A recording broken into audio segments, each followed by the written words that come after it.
کیا کسی کو حشیش کے نشے کا عادی بنا کر اس سے قتل کروایا جا سکتا ہے؟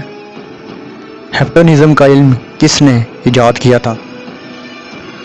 یہ ننجا ٹرٹلز کنہیں کہا جاتا ہے؟ دنیا کا سب سے بڑا کانٹریکٹ کلر کون تھا؟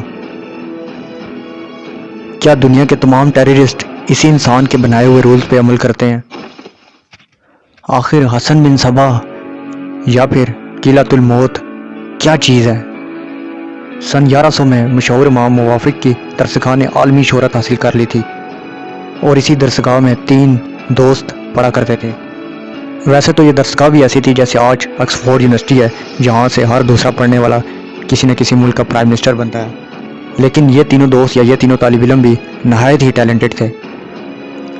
ایک کا نام عمر خیام تھا، دوسرے کا نام نظام الملک تھا اور تیسرے کا نام حسن بن صبا تھا۔ نظام الملک کا ریئل نیم حسن توسی تھا۔ بعد میں جا کے عمر خیام وقت کا سب سے بہترین فلاسفر اور بہترین شاعر اور علمدان بنا۔ ان کے اسٹوڈنٹس کی تعداد لاکھوں میں تھی۔ انہوں نے ہزاروں کتابیں لکھی اور اپنے دور کے بہت ہی بڑے دانشور بنے، اور ان کی تحقیقات سے آنے والے سائنٹسٹ کو کافی فائدہ پہنچا۔ حسن توسی، جنہیں تاریخ نظام الملک حسن توسی کے نام سے جانتی ہے، انہوں نے اپنے علم، ٹیلنٹ اور اپنے تیز دماغ اور اپنے بہترین لیڈرشپ کی بدولت سلجوقی سلطنت میں وزیر اعظم کا عہدہ حاصل کر لیا۔ ان کا بنایا ہوا مدرسہ نظامیہ آج تک قائم ہے۔ لیکن مائی کیوریس فیلوز، اب اصلی انسان کا نام آتا ہے جس نے تاریخ میں وہ کارنامے کیے کہ آج تک تاریخ بھی حیران ہے کہ یہ انسان آخر ہے کیا تھا۔ اس میں وہ کون سا ٹیلنٹ تھا جس نے دنیا کو یہ سوچنے پہ مجبور کر دیا کہ ایک انسان پریکٹس سے یا اپنے دماغ سے دنیا میں کسی بھی دماغ کو یا کسی بھی ایک تنظیم کو ناقابل شکست بنا سکتا ہے۔ اس پراسرار انسان کا نام تھا حسن بن صبا۔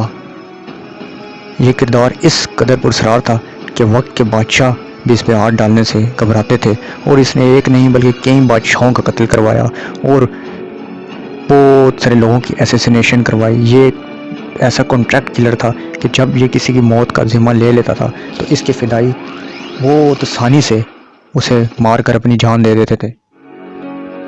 تمام حکمرانوں کو اس کے کارناموں کے بارے میں پتہ تھا، لیکن کوئی بھی اس پہ ہاتھ نہ ڈال سکتا تھا، کیونکہ جب بھی کوئی اس پہ ہاتھ ڈالنے کی کوشش کرتا تھا تو یہ اپنے فدائیوں کے ذریعے اس حکمران کی جان لے لیا کرتا تھا۔ حسن بن صبا کا تعلق اسماعیلی فرقے سے تھا۔ برین واشنگ یا ہپنوٹزم کا علم حسن بن صبا نے ہسٹری میں ایجاد کیا تھا۔ یہ اپنے اسٹوڈنٹس کو قلعۃ الموت، یعنی اس نے ایک قلعہ تیار کیا ہوا تھا جس کا اس نے نام قلعۃ الموت رکھا تھا، وہاں پہ اپنے اسٹوڈنٹس کو لاتا تھا اور انہیں ہپنوٹزم کے علم سے اور برین واشنگ کے علم سے انہیں فدائی بنا دیا کرتا تھا۔ وہ کسی بھی وقت اپنی جان دینے کو تیار ہوتے تھے، یعنی وہ سوسائڈر بن جایا کرتے تھے۔ اور حسن بن صبا 1 نہیں 2 نہیں 10 نہیں 15 نہیں 20 نہیں 35 سال تک یہ قلعہ اپنے فدائیوں کے ساتھ چلاتا رہا اور لوگوں کے کانٹریکٹ لے لے کے ان کی کلنگ کرتا رہا۔ حسن بن صبا 90 سال کی عمر میں طبعی موت مرا۔ کسی بھی حکمران کو زندگی بھر اس پہ ہاتھ ڈالنے کی ہمت یا توفیق حاصل نہ ہوئی، کیونکہ اس کے فدائی ہر وقت قلعے کے آس پاس رہتے تھے اور وہ قلعے کے قریب آنے والی کسی بھی فوج یا کسی بھی انسان کی نہ صرف جان لے لیتے تھے بلکہ اپنی بھی جان دے دیتے تھے۔ اس کی فدائیوں کا دوسرا نام حشاشین یا ایسیسینینس ہے، یعنی یورپ میں انہیں ایسیسینس کہتے ہیں، اور جو عرب ہیں یا برصغیر میں ان کا نام حشاشینس پکارا جاتا ہے، کیونکہ یہ حشیش کا نشہ بہت زیادہ کرتے تھے۔ حسن بن صبا نے ان سب کو حشیش پہ نشے پہ عادی بنایا ہوا تھا، اور یہ ہسٹری کہتی ہے کہ اسی نشے کی وجہ سے ہر ٹائم پریکٹس کیا کرتے تھے کلنگ کی اور تلوار بازی کی اور تیر چلانے کی اور چاقو چلانے کی، جس کی وجہ سے یہ اس قدر ٹرین ہو چکے تھے کہ یہ جب جس کی کلنگ کرنے جاتے تھے تو کل ہونے والے انسان کو آس پاس کے جو ماحول تھا، جو آس پاس کے وہ لوگ تھے، ان کو کبھی بھی پتہ نہ چلتا تھا، کوئی بھی گواہ یا کوئی بھی ثبوت نہ ہوتا تھا کہ کس نے ان کی کلنگ کی ہے۔ ہسٹورینز کے مطابق حسن بن صبا کے خلاف سب سے پہلے سلجوقی حکمران ملک نے آرڈر نکالے۔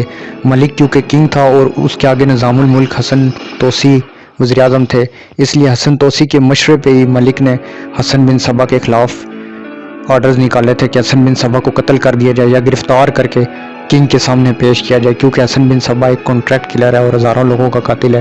جب ملک کا قاصد قلعۃ الموت میں آ کے حسن بن صبا کو نظام الملک اور ملک کا پیغام سنانا شروع ہوا تو حسن بن صبا مسکرانے لگے اور کہا کہ نظام الملک کو جا کے یہ کہو کہ بچپن کی دوستی کی وجہ سے میں تمہیں ایک موقع دیتا ہوں کہ میرے قلعے سے اور مجھ سے اور میرے فدائیوں سے دور رہو، ورنہ تمہیں اور تمہارے کنگ دونوں کو قتل کر دیا جائے گا۔ ہسٹورینز کا کہنا ہے کہ جب ملک کا نائب قاصد دوبارہ قلعۃ الموت سے واپس آنے لگا تو حسن بن صبا نے ایک ایسا کارنامہ کیا کہ جو ہسٹری میں صرف حسن بن صبا کے ہی نام سے درج ہے۔ حسن بن صبا نے ملک کے نائب قاصد کو کہا کہ 1 منٹ رکو، ایک نظارہ دیکھ جاؤ اور جا کے نظام الملک اور ملک دونوں کو اس کے بارے میں بتانا۔ حسن بن صبا نے اپنے 3 فدائی بلائے اور انہیں کہا کہ میرے نام پہ اپنی جان دے دو۔ پہلے فدائی نے نعرہ مارا، یا شیخ تیری اس جنت سے اس جنت میں جا رہا ہوں، اور اپنے سینے میں چاقو گھوم دیا۔ دوسرے فدائی چھت پہ گیا اور قلعۃ الموت کی چھت سے یا شیخ تیرے نام پہ جان دے رہا ہوں یہ کہہ کے چھت سے چھلانگ لگا دی۔ تیسرے فدائی نے سمندر میں چھلانگ لگا کر اپنی جان دے دی۔ یہ نظارہ دیکھ کے نظام الملک کا نائب قاصد ہکا بکا رہ گیا اور سارا ماجرا آ کے نظام الملک کو بیان کر دیا۔ جب نظام الملک کا نائب قاصد واپس آیا اور اس نے نظام الملک کو یہ بات بتائی تو نظام الملک طیش میں آ گیا اور انہوں نے حسن بن صبا کے قلعے پر چڑھائی کرنے کا حکم دے دیا۔ جب یہ خبر حسن بن صبا کو ملی اور مسکرائے، انہوں نے کہا کہ جاؤ جا کر نظام الملک کو قتل کر دو، اور اگلے دن نظام الملک کو فدائیوں نے قتل کر دیا۔ یاد رہے کہ سلطنت خوارز ایران کی سلطنت کو کہا جاتا ہے اور نظام الملک بھی ایران کے وزیر اعظم تھے، اور نظام الملک حسن توسی اور حسن بن صبا اور عمر خیام کا تعلق ایران سے ہی تھا۔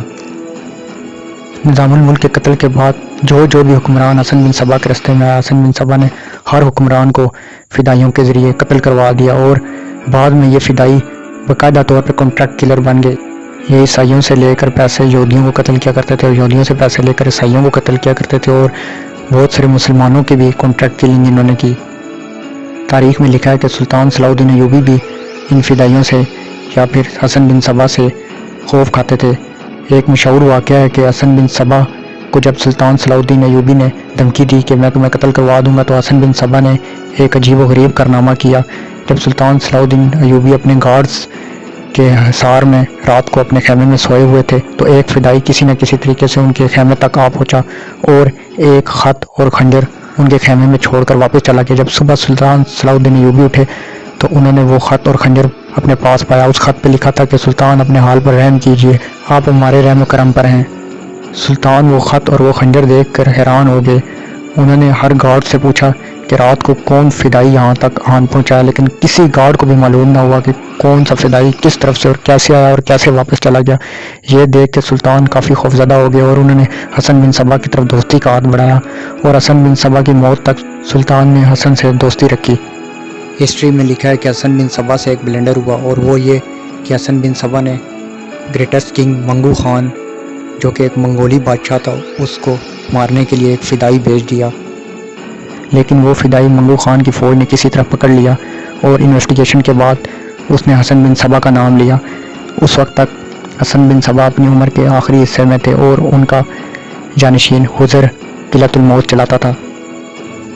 منگو خان نے اپنے چھوٹے بھائی ہلاکو خان کو قلعۃ الموت کو ختم کرنے اور حسن بن صبا اور تمام فدائیوں کو قتل کرنے کا حکم دے دیا۔ چنانچہ ہلاکو خان نے قلعۃ الموت پہ چڑھائی کر دی اور وہاں کا سربراہ جو حسن بن صبا کی موت کے بعد قلعۃ الموت کا مالک بنا تھا، جس کا نام حضر تھا، حضر کو اور اس کے تمام فدائیوں کو اور اس سمیت تمام عورتوں اور بچوں کو بھی قتل کر دیا۔ لیکن اس وقت تک حسن بن صبا اپنی طبعی موت مر چکا تھا۔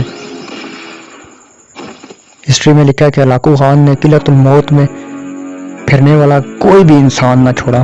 اس نے کسی بچے، کسی عورت، کسی معصوم، کسی بڑے، کسی چھوٹے، کسی کو بھی نہ بخشا، اور قلعے کے آس پاس کی تمام آبادی کو مار دیا اور قلعۃ الموت کو کھنڈرات میں تبدیل کر دیا، جس کے آثار آج بھی ایران میں ملتے ہیں۔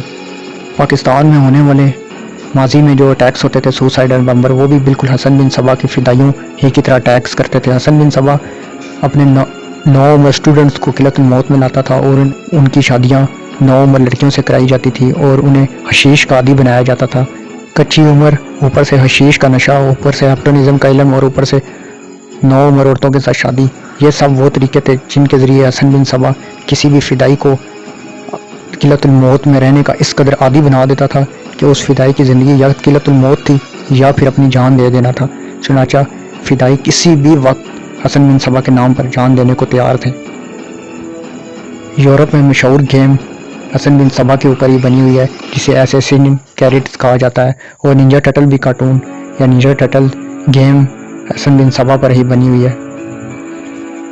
حسن بن صبا کو دنیا کا سب سے بڑا کانٹریکٹ کلر مانا جاتا ہے اور اس کی فدائیوں کو دنیا کے خطرناک ترین ٹرانس کانٹریکٹ سوسائڈر کلرز مانا جاتا ہے. یہ تھی دنیا کے سب سے بڑے کانٹریکٹ کلر پہ بہت چھوٹی اور مختصر ڈاکومنٹری. امید ہے یہ پراسرار اور عجیب ڈاکومنٹری آپ کو بہت پسند آئی ہوگی. Keep watching Secret of Kings.